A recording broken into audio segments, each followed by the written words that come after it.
It's Dr. Leith from the Palatial Leith Estates. I hope everyone's doing well. I'm sorry that this is going to be an audio and PowerPoint only video presentation. I'm going deep down that YouTube rabbit hole trying to figure out all this out. I'm pretty sure I have found my next passion project though, so I'm pretty excited. I hope everyone's doing well. These are tough times. Make sure that you're taking care of yourselves and your loved ones, friends and family, things like that. The educational part of all of this, we can always circle back to and get you caught up on. But it won't really mean anything if you're not well. So I hope everyone's taking care of themselves. I hope that the transition has been smooth. I am trying my best to get everything up as quickly as possible for you. That does require some more recording and stuff like that, since I'm not able to discuss some of these things with you in person. So I thank you for your patience, and hopefully everything will be up quickly and you're not having to wait on me. Um, Regarding the last quiz, a lot of feedback came in, which was great. I think the hard part about reading the feedback was so many of you liked doing the role plays in class and wanted more of that, and now we're in this situation. So, um, Omar and I are we're trying to think of some strategies that we can do to get around that. So we'll keep you posted, but my goal is still to have you leave the class with a strong understanding of addictions and substance abuse, as well as motivational interviewing. Some other feedback was about the modules, because there's quite a bit of reading. Thank you for letting me know. It seems like more and more links are not working. I'm working on those and making some new modules. So, what is there? Consider that just resources, especially with Module 3. That's all the assessment stuff. Those are just tools that you can use when you start to practice and things like that. I'm in the process of making some new modules that will include videos like this, the PowerPoint, and key articles. So hopefully it'll be a smoother second half of the semester. So I do appreciate all the feedback, though. So um, with that, we're going to talk about process addictions. And process addictions are also known as behavioral addiction. So, addiction to a behavior. So, we're moving away from chemicals, right? Chemicals and substances. Let me go ahead and put this on full screen here. Nice. So, habit versus addiction. This is sort of like the what we talked about earlier in the semester. Substance use versus substance abuse versus substance addiction or dependence, right? So in this case, we're talking about behavior, right? And go ahead and start thinking about what behaviors we might be considering when we talk about behavioral addiction. So, habit is a repeated behavior, right? It's possibly unconscious, like nail biting, right? Like I horribly bite my nails, right? But a it's not a clear thought I have, like, oh, now's a good time to bite my nails, right? It's a habit that happens, or it might be snapping your fingers, twitching a foot, just things that are implicit. That's what the word is for autopilot, things you just kind of do it. Addiction, also in the context of behavior, just like with substance, means the continued behavior despite consequences. So think about early in the semester when we talked about what were those key ingredients to make an addiction, and we'll go over them shortly, but it's a good test of your knowledge to see if you can figure them out without looking ahead. And then compulsion, compulsive use. So compulsive drinking, compulsive weed smoking, compulsive coke use, things like that. That's addiction. It kind of gets lumped in there. But compulsive behavior really looks like addictive behavior. And in the case of the process addictions, what is compulsive behavior? What is compulsive exercise, compulsive sex, compulsive eating, right? So it's a very, very thin and very, very blurry line. If you want to get technical, a compulsion means that there is fear or angst or discomfort if the action is not taken. So this is not a reward driven behavior like, oh, hey, this is a good idea. I want to do this to feel good. This is do it now or I'll never have the opportunity to do it again or I'm going to feel horrible. So let's look at the quick components of an addiction and try and think of what they are. Can you remember the definitions and why they're important? So the first two big ones, tolerance and withdrawal, right? Tolerance, I need more and more of the substance. And remember, there's those two types of tolerance. When we talk about chemical tolerance, there's the two metabolic, right? So my body's getting better at processing it. It doesn't last as long. And the pharmacodynamic, right? Where I need more for my central nervous system to get the intended effect. So you're looking at needing more of the substance and it doesn't work as long or as powerfully. Withdrawal, so your body has gotten really used to having this substance, right? It's gotten very used to having alcohol in its system. So it has adjusted now. Let's look at steroid use. So, famously, many of you have probably heard about this with steroid use.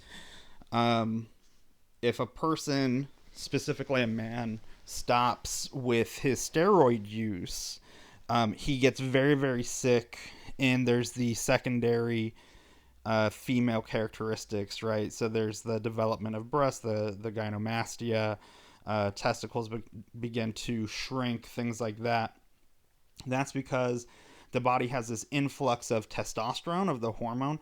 So the man's body says, "Hey, we've already got testosterone, so we don't need to produce any more of this hormone."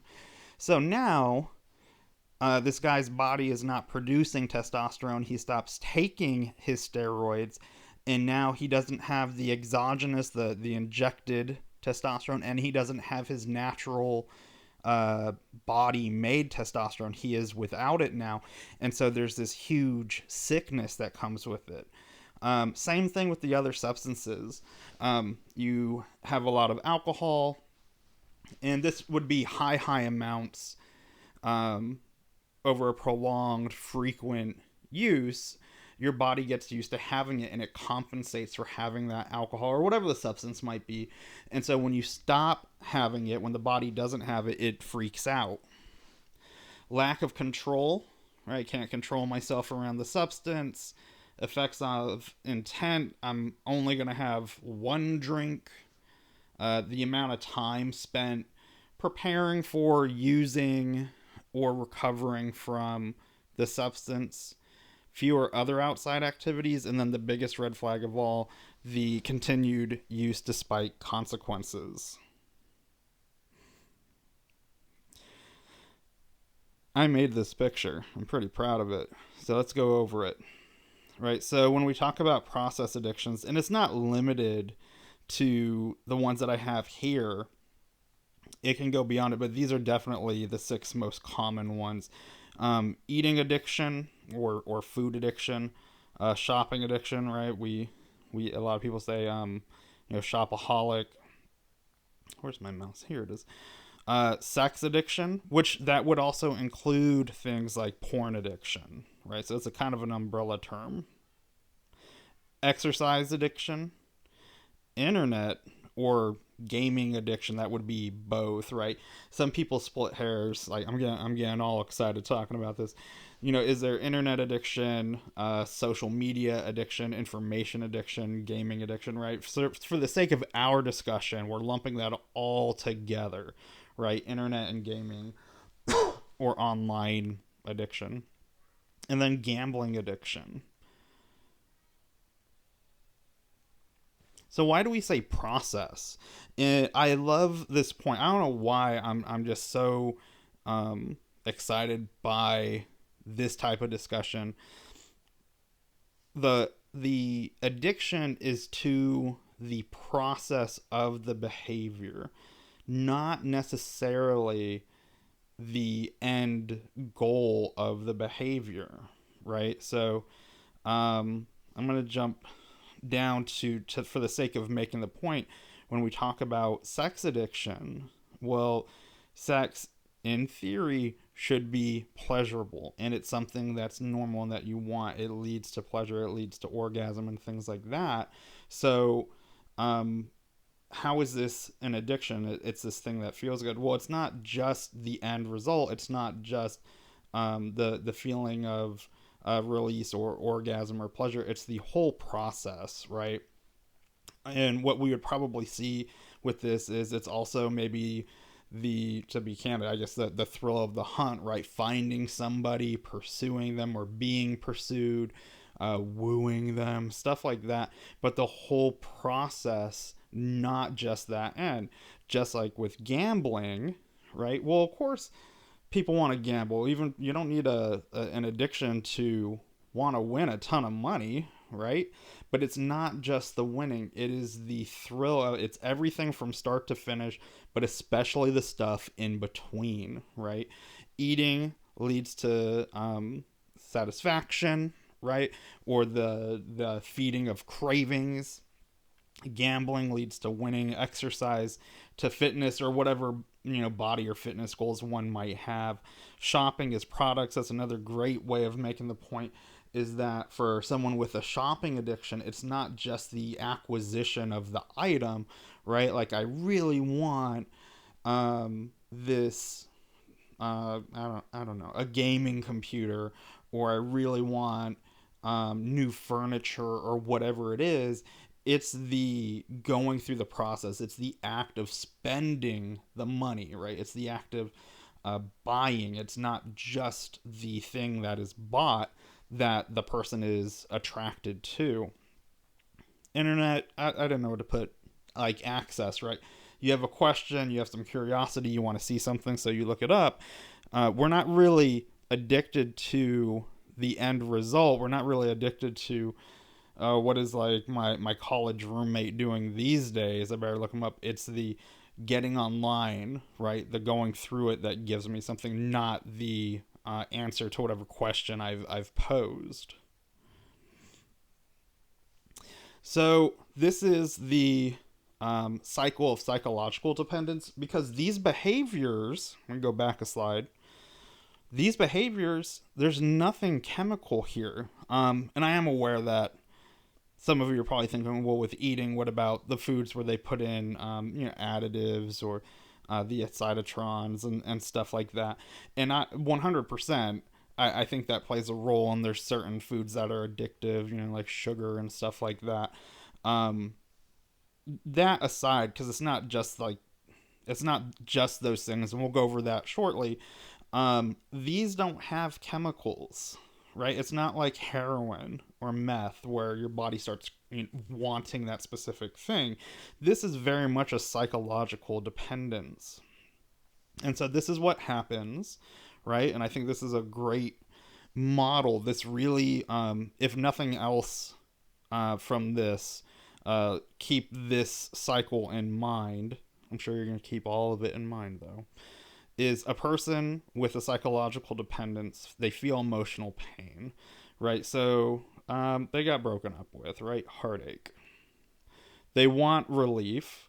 We would expect this person, or a person with any addiction, to have a heightened craving, right? Everybody wants relief from unpleasant feelings. For someone with an addiction, I would expect it to be maybe a little bit higher, a little bit more. But then they start getting preoccupied with the substance or behavior, right? So if this is an alcohol addiction, right, I got broken up with, I don't want to feel this way, I just want to be happy again. And I think a lot of people would probably relate to, why don't I have a drink? But for this person, it's an overwhelming thought, right? This is the only thing that's going to do it. Then I use or do the behavior at number 4. I feel good, right? It goes away, partly because the process takes the pain away. partly because the substance might take it away, things like that. Then there's the negative consequences, right? And for that, it might just, the negative consequence might be the depression, guilt, or shame, right? Someone goes and has just random sex, for example, and there was no sexually transmitted infection. It was consensual with everybody. It was enjoyable. There were no pregnancies, nothing like that. It was fine. It might just be, I can't believe I did that, right?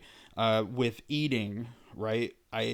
There's no consequence. Nobody saw me eat, a dozen donuts, but I feel very embarrassed. Because of these things, I now feel even worse, right? I feel pain about what I did, and the cycle continues again. So, those of you that have had me in diagnosis and in that one multicultural section, this is what I talk about with binge eating disorder, right? This is what happens. I feel bad. I failed an exam. I need to feel better. Eating is what I want to do. I eat, I binge eat. While I'm eating, I feel fine. Then I feel maybe my stomach hurts. I embarrass myself. I overspend, or I just feel horrible. I can't believe that I did that. I'm so worthless. I'm never going to get over this. And I'm back to number one. At first glance, what I explained, this seems like a hopeless cycle. It is a it's a very easy to plan for cycle, right? For the person, it's very hard because they need to figure out, what do I do instead of this behavior or this substance? We got to break it here or give them tools here. Like, what's a better way of handling that?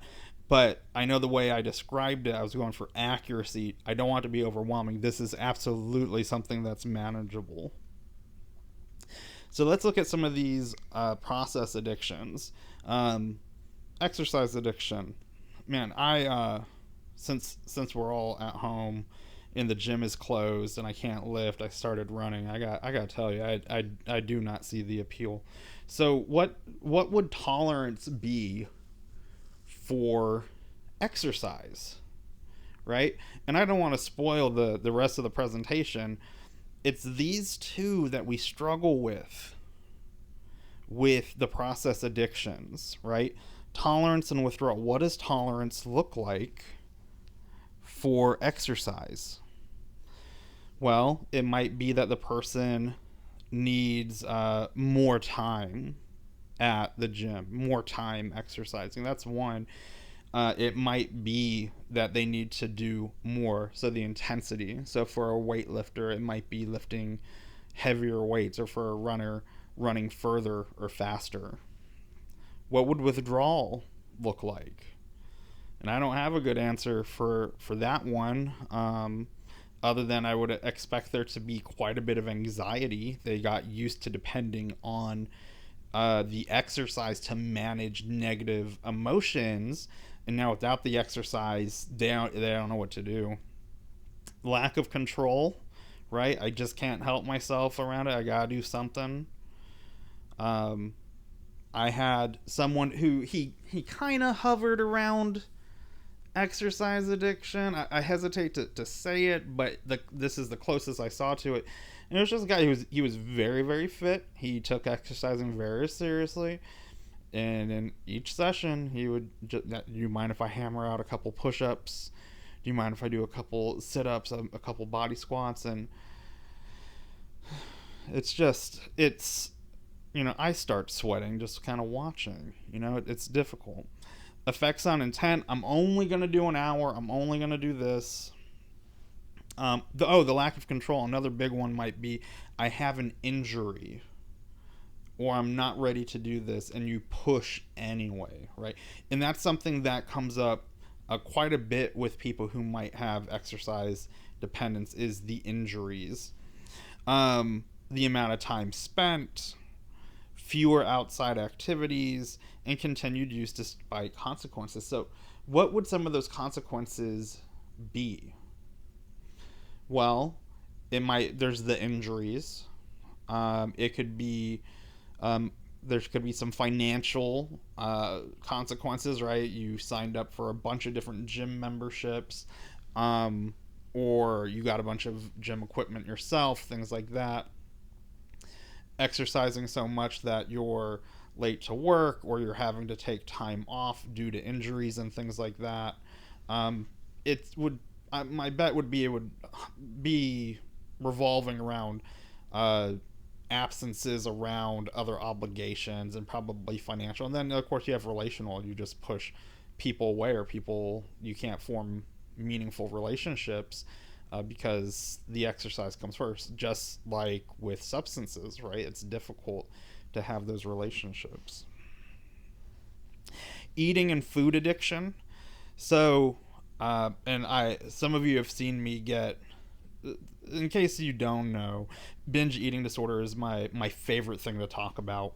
Um, I promise not to go down that rabbit hole here, but with eating and food addiction, are we talking about binge eating disorder, right? And that's the big debate right now. Um, and if you haven't taken a diagnosis or don't know what binge eating disorder is, that's okay. Um, in short, it's eating very large amounts of food, um, and while you do it, you feel a loss of control, very similar to how someone with an addiction, when they go out to use, they can't stop at just some uh, predetermined amount of use. So the old saying that with someone with an alcohol addiction, I can't have one drink because it won't be just one drink, right? So same thing with binge eating disorder, the loss of control around food.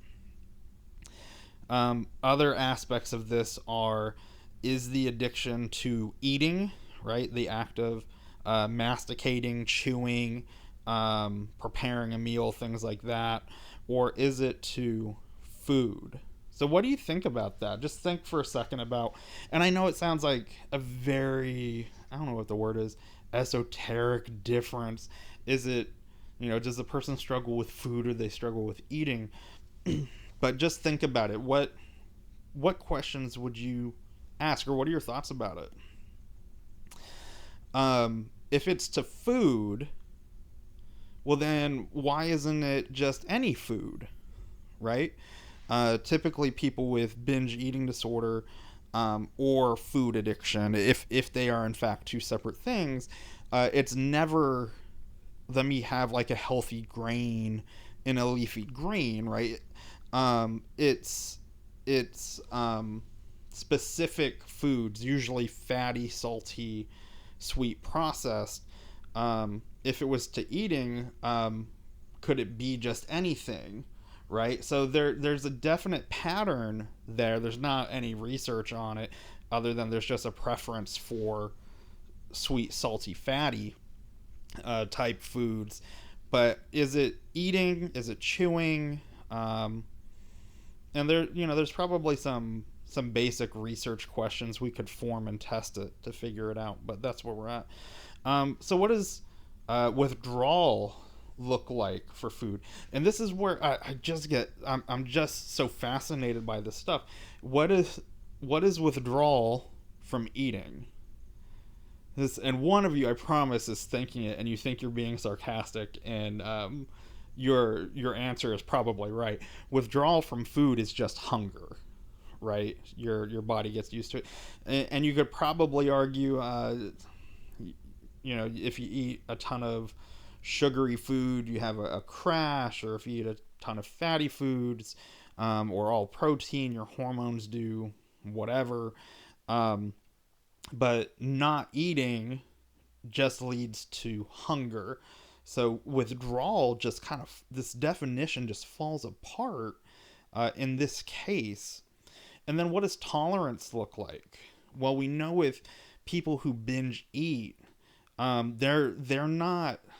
This is not a competitive eating situation where the goal is to eat some predetermined amount. It's just eating until I can eat no more, right? Whatever that winds up being. And so, uh, do we develop a tolerance to I guess, how much food we can eat. Part of that is as you get older, from childhood through young adulthood, your diet changes, your appetite increases, but you kind of level off. If I kept eating, would I keep needing more and more and more food? So this is where eating and food addiction kind of falls. But those two concepts aside, because this raises a bigger issue of, well, maybe the definition of addiction um, changes when we talk about behavioral stuff. Because certainly, if we just depend on withdrawal and tolerance, then the definition falls apart. So maybe there's some other model to look at. Internet addiction. So this is, just to be clear, this is not a diagnosable thing, right? Or gaming addiction. This is not a diagnosable thing. However, it is recognized in the DSM-5, right? If you go to the very back of your DSM, there's a section called disorders for further consideration, or some iteration of that, and they call it internet gaming use disorder. And what that section means is we're getting ready to put this in there. So maybe in DSM 6, it'll show up, right? That's where binge eating disorder was before it migrated into 5. And so this would include both internet use and gaming. So the name is a little bit of a misnomer, right? Internet gaming use disorder. One of the specifiers, my understanding is that it would be with or without gaming. So there's, of course, the addiction to gaming, but what about social media, right? Can one be addicted to social media? And what does that look like, right? And of course, it always goes down to the continued use despite consequences. But what would some of those consequences be aside from the personal distress? And that's not to minimize it, but could there be other ones? Well, it might be you violate your company's policy of not checking this, or you wind up going in late, missing deadlines. Your partner or family feels that they're being blown off because there's so much preoccupation with social media. Gambling. So gambling addiction, or gambling use disorder, I think is the formal name.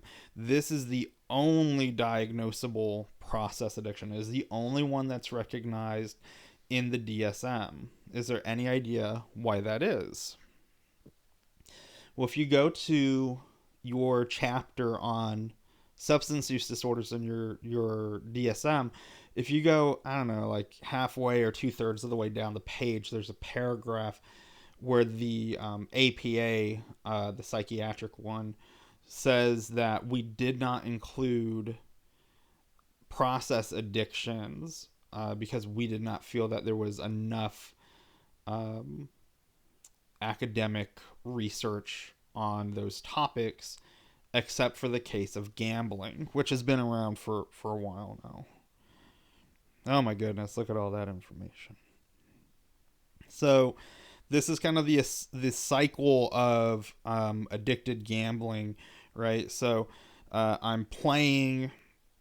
When I'm winning, I feel fantastic, but even the act of playing is very exciting. So again, it's playing that is good, not just the winning. The winning is the cherry on top.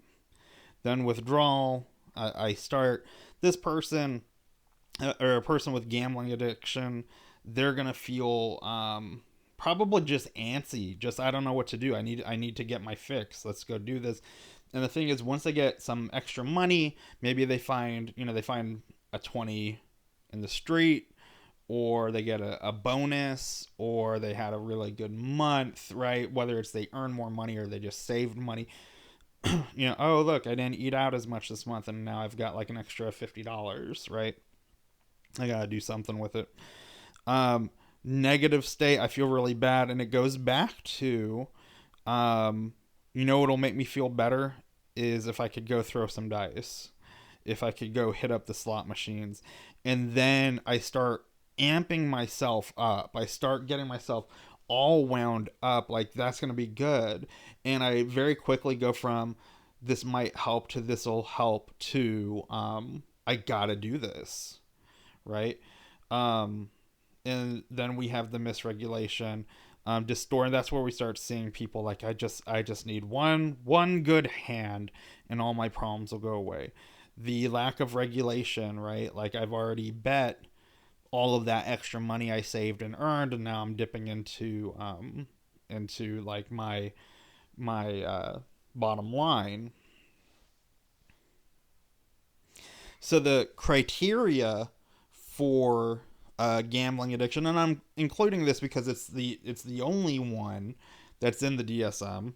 Five or more of the following: preoccupation with gambling, increased amounts of money gambling. So there's your tolerance. I need a bigger and bigger win, because if it was just betting something, why not just go get a bunch of like those $1 scratch offs, right?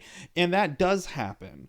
That's probably at the beginning of the gambling addiction, right? It starts with the scratch offs, and then it builds up until you're at the high roller table with the guy with the gold bracelet, right? An inability to stop. It's used as an escape. Sound familiar? Both of these. Lying to friends and family about it, risk of losing your job, loss of relationship, and needing a bailout, right? You don't see that criterion with any other diagnosis, but I need financial support, right? I need someone to come help me. So, gambling, people enjoy gambling, and I played blackjack once. That's all it took, right? I was broken in college, and I bet my $20, and it was the rush of my life. No addiction, but you like to gamble. Would be, this will be fun. You understand going in what you would lose and that you might lose.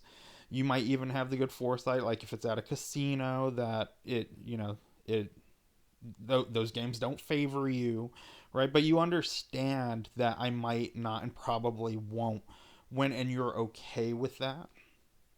Having a cutoff, right? Let's say that you went on a vacation, you went to Vegas, and you have some extra money, and you say, "Here's my cutoff. Like I have $100 and whatever.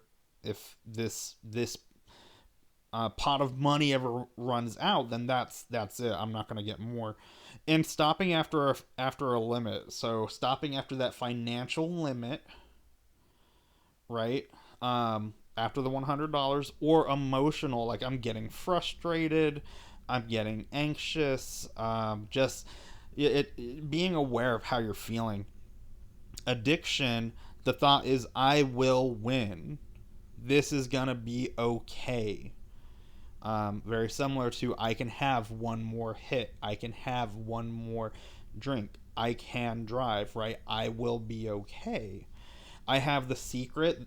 There is a tendency to just, it's not about luck, there's some sort of skill, right?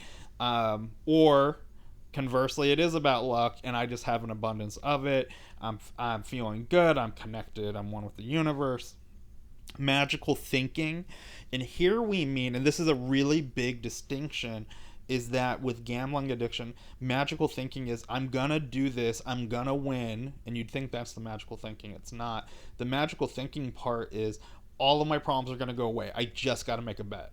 I just gotta throw some dice. I just gotta play some cards. I just gotta hit some slots, and everything's gonna be okay. My problems are gonna go away. I know I'm $200,000 in debt, and I just lost my job, and this is my last, $1,000. But I'm gonna go and I'm gonna play, and it's gonna be okay.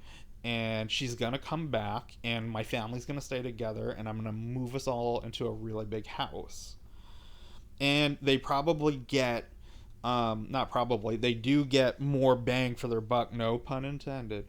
They get more bang for their buck when they gamble. So whereas you and I might do it, and we might feel that rush, for them it will feel much better. It'll be a bigger high for them. Again, no pun intended. Oh, This one. This is the big one.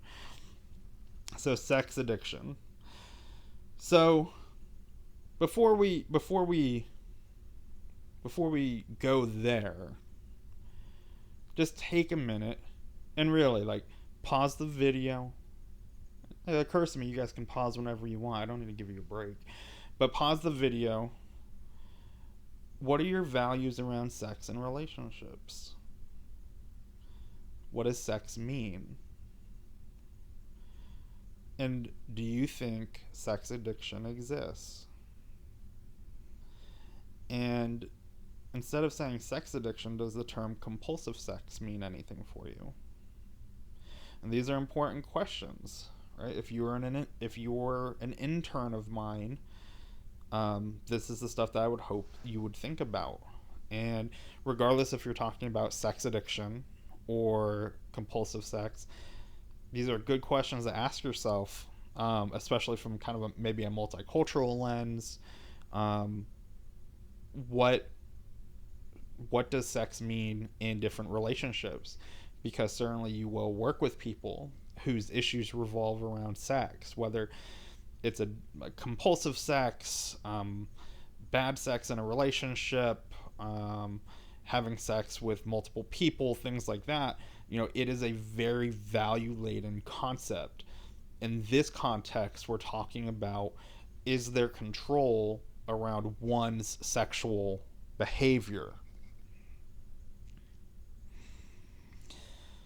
So it's really important to understand, not clinically, but I guess on a professional level, when you're working with someone and the issue is about sex, to understand a few things, especially if this idea that maybe I have a sexual addiction, or I think the proposed diagnosis was hypersexual arousal disorder, something to that effect. There are some normal aspects of sex that overlap with addictive behavior. Seeing something and getting aroused, or experiencing lust or desire is normal and common, right? Just because someone wants sex does not inherently mean it's an addiction. It doesn't even inherently mean it's a problem. Lust and desire are normal features of being a human, right? Libido, or your sex drive, that can change between people. So when you have maybe a couple come in and there's a partner who wants sex much more often than the other, even when the relationship is fine, that can cause a lot of problems. But having a higher sex drive, or a bigger libido, doesn't make that person make them addicted to sex either. It is notable in your clinical work this person has a high sex drive, and it's interfered with the relationship, but certainly that alone is not sufficient for an addiction. And also age plays a role here, right? Teenagers, they start getting into it, and then young adults have higher. And then as you progress through the lifetime, we would expect it to kind of level, and then maybe for some people for it to go down, for other people for it to stay the same. But age would also play a role here. There are different cultural expectations about sex. Waiting till marriage, waiting to a certain age, values, right? Having fewer partners, having more partners. We would hope that all values would have an element of it needs to be consensual in how sex is experienced. So think of how sex is portrayed, or how sex is pursued now versus 50 years ago. Remember, like the old TV shows, like on Nick at Night, that the black and white shows, the beds would be apart. It'd be two twin beds, right? Because we can't have a man and a woman sleeping in the same bed. And now we have like Tinder, which is that thing only has like one purpose, from what I'm told, right? Where like it's much different um, about how we talk about sex, how it's portrayed, and the values around it. Think of the slut versus stud argument, things like that. It changes over time, so there are different cultural components to this.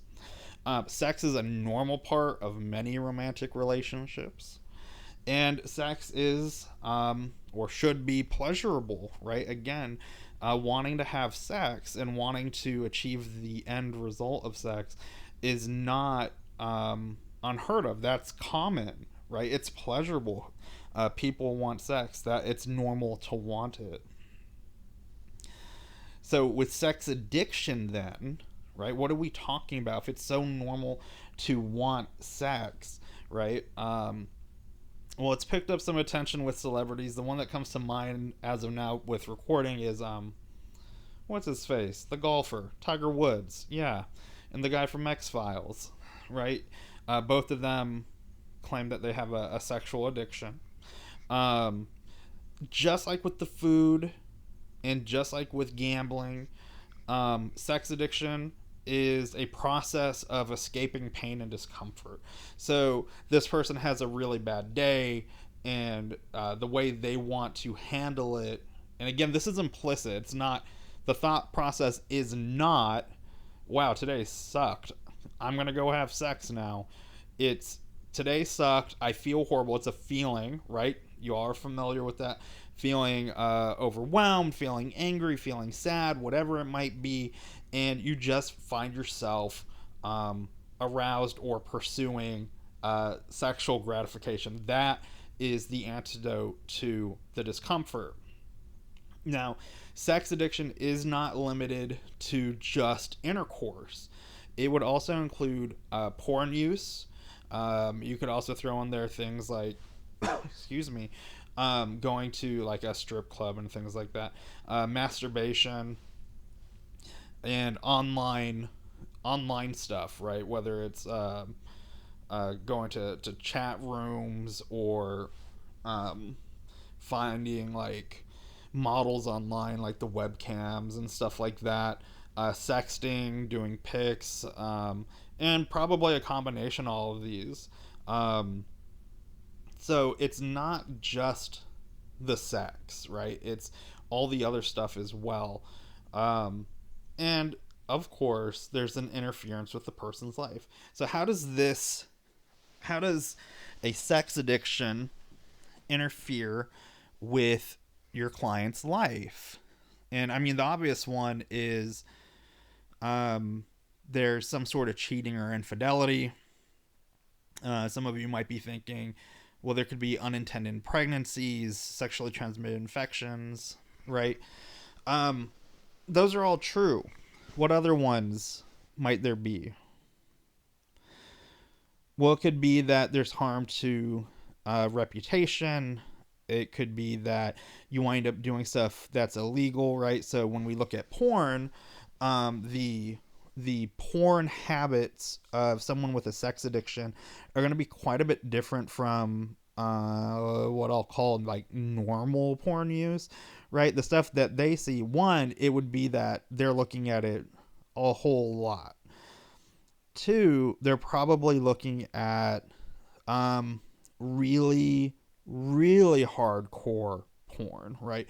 Hardcore by hardcore standards. And so they're looking at stuff that might be violent, that might be illegal. It doesn't always mean that it's anything like pedophilia or anything like that, or that there are kids there, but it might be that they're looking at, they're looking at the snuff films. They want harder stuff, right? That would be the tolerance. Um, Withdrawal. Well, there's no withdrawal here, right? Um, Other than how do I handle my angst? How do I handle discomfort? And so, I think it's a good question for y'all to think. Do you think, or to think about? Do y'all think sex addiction exists? Right? Do you think it's a thing? And there are lots of people who think It does, and there are plenty of people who don't. Um, I'd love to know your thoughts though. Um, but it's very interesting. One of the other consequences, I worked with a young lady who we she was a good candidate for this. And the thing that I wound up worrying about with her is that she would wind up, because again, it's not just the actual sex and orgasm and stuff like that. It is the pursuit of it, and for her, it was very much that she had a rough time. um, when she was being pursued, though, the world just kind of melted around her, and she felt okay. And when she could kind of string somebody along, and she would, um, she felt great. She did not, because she had told me, we really kind of went into this one session. She said, there's this guy, and who wouldn't like this? He's bending over backwards, and I 100% know it. I know it's because he thinks he's gonna sleep with me, but he's making me feel beautiful. He's making me feel wanted. I don't feel so horrible. I don't feel so broken. And she loves that. And then, the sex would happen, and she would say during the sex, I would feel good. There's the physical pleasure of it, but then there's also this guy he's wanting me, he's lusting after me, and then the sex ends, and two things would happen. One is she would feel the guilt and the shame of having done this, and that's not me suggesting that one should feel guilt or shame about sex. That's just what she felt, because she was trying to stop. And then she just wound up picking a lot of guys that once they were done, they were done. And so she felt very expendable, very invalidated. Um, Back to my original point about what I worried about was that one day she would meet somebody who did not want to be strung along and would assault her. And that isn't necessarily what happened. What did happen was um, some guy and her got together, and um, she wanted it to be kind of rough, and he really wound up hurting her, just really kind of beat her up. And there was nothing there was nothing sexual about it for her, right? It was bad. Uh and yet that happened, and she kept pursuing sex, and she tried very hard to not do this, and she just could not abstain. um we worked together for a very long time, and we did get to a place where she was abstinent. She got into a relationship. She felt very good about it. And then surprisingly, she got to a point where she said, I don't want to be in a relationship. I'm happy by myself. And that's kind of where we left off. She kind of worked through her stuff, realized that there were some issues around sex and what was the meaning behind it, which was the escape, right? And so it was just something she had to balance, just like with a substance addiction, that I have to be aware of how I'm feeling and why do I want to have sex. Is it because I want to physically feel it, or is it because I want to avoid some other discomfort? It was it, I really appreciated having worked with her. That was a really cool experience. Shopping addiction. I think this is the last one we have here. Or spending addiction, right? And we all talk about, like, I have a shopping addiction and retail therapy, right? um I mean, I do this, right? Like, I have a bad day, and then I go online and what video games are for sale. But it's not about the thing being bought, it's buying something, it's the spending of the money, right? The stuff that someone with shopping addiction uh, let me rephrase. I lost the sentence. A person with shopping addiction, the stuff that they buy they don't need, right? Otherwise, it's like, well, why don't you just go to your grocery shopping, right? Well, that's not thrilling. Like, I'm not gonna get my fix buying like a loaf of bread and Windex, right? I want to buy something big. I want to buy something exotic, right? I want to get like a llama or something like that, a chandelier, and I want to spend lots of money, and I want something thrilling and big and fantastic, right? But I don't need it. And of course, the consequences are there can be lots of debt and financial issues. There can be, and that of course, finances are a huge rift in relationships. That can be a big problem. Secrecy around money, hoarding behavior, right? What other ones can y'all think of, or would you be interested in? One that comes up every so often is the surgery addiction or cosmetic surgery addiction. I don't know a whole lot about it. I know there's enough that there's a few books on it and there's some articles. Um, I wonder if there is not some sort of overlap or dovetail with body dysmorphic disorder, perhaps. But what other ones can you think of? Another one might be love or relationship addiction, right? Which there's a great article on this module that I put up for y'all.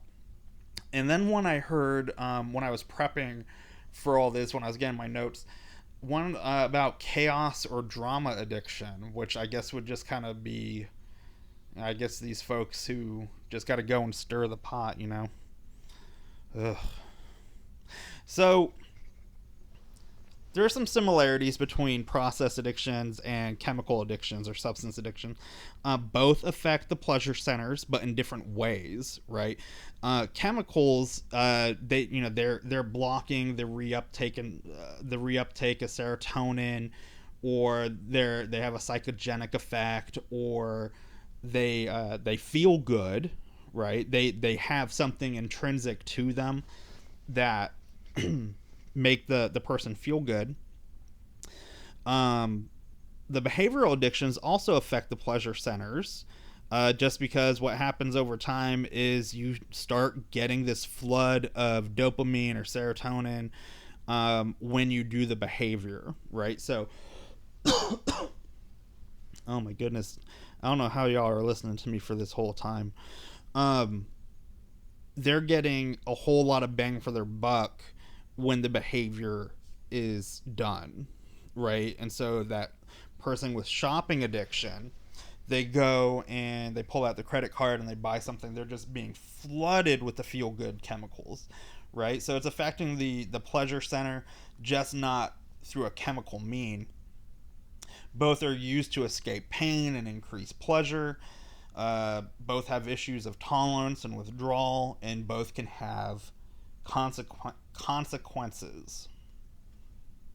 Some of the differences, though, a substance abuse situation has some exogenous substance, right? Exogenous meaning there's something outside of me that I'm putting inside of me, right? There's a chemical. I'm drinking. I'm smoking.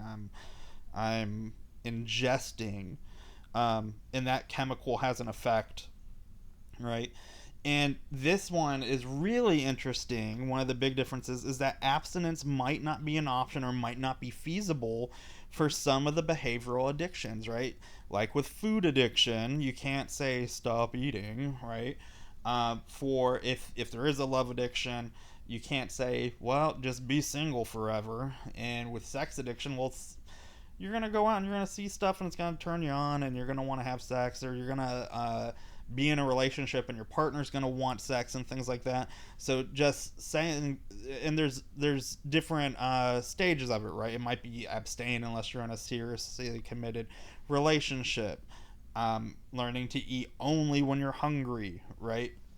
But we can't tell someone, well, I guess you just can't be in a relationship. Learn to deal with that, right? So abstinence, which is the big goal for a lot of different addiction treatments, might not be feasible with the behavioral addictions. So then what does treatment look like? What challenges do you think come up with process addictions? What barriers um, exist for people seeking help, right? Well, to go back to this one, some of the barriers might be not understanding what it is, right? Not everybody's going to know what a behavioral or process addiction is. In fact, I would venture to guess there might be even a few people in the class who don't know what a process addiction is before this. So, how would a non counselor even know what it is? And someone who maybe they do understand it, there's enough stigma around mental health, but now they're saying, I have a sex addiction, I have an addiction to food, I have an addiction to shopping, right? Would they even seek help? So, treatment for these addictions, very heavy on CBT. It's not only CBT, but I would venture to guess that you would probably incorporate some CBT stuff into your treatment, even if that wasn't your main style. One is recognizing that there's a problem, right? That I've lost control of this thing. That there is an addiction. Identifying the triggers. I know I'm really susceptible to criticism, feeling invalidated, rejection, whatever it might be. And then this is key. This is where you're working. Oh boy, are you working.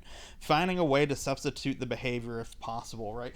So when you take something out, you got to put something back in, right? So they have realized that I have a problem with food. I've realized that when I feel lonely, I eat.